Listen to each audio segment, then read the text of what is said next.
Logan and Molotch, Urban Fortunes, The Political Economy of Place, 1987.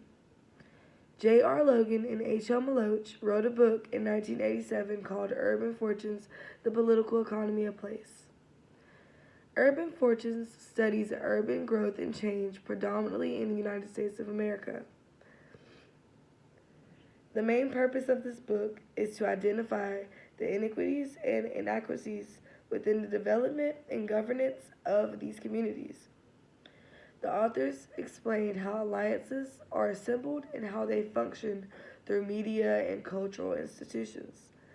The authors also explain how alliances function through the raw development of economic and political power. The first chapter discusses the social construction of cities. There is an underlying conflict between individuals who live in capitalist cities. Some individuals in capitalist cities seek exchange values from urban development, while others seek use values that urban environments provide. The individuals who seek exchange values usually override the ones who don't. They began discussing and analyzing the characteristics of place while writing chapter 1. They did this by breaking down the different elements involved. Logan and Molotch considered place as a commodity. While doing so, they identified two significant elements of place.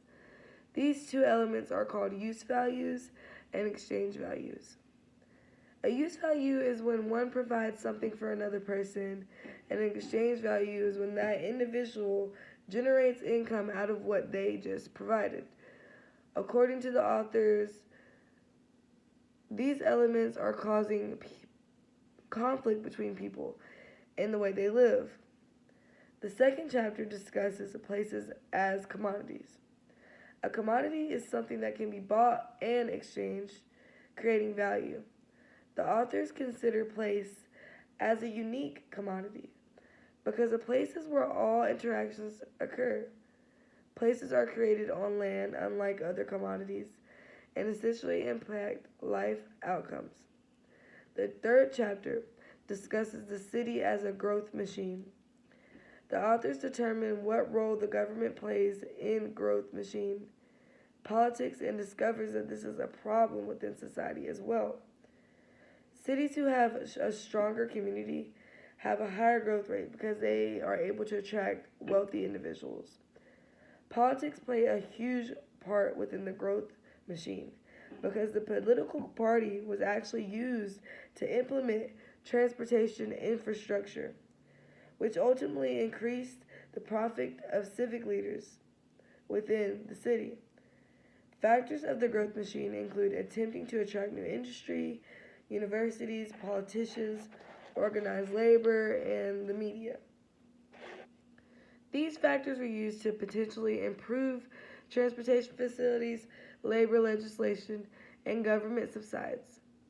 The bad news within the growth machine is the improved tax base, increased employment, and better standard of living rarely came true.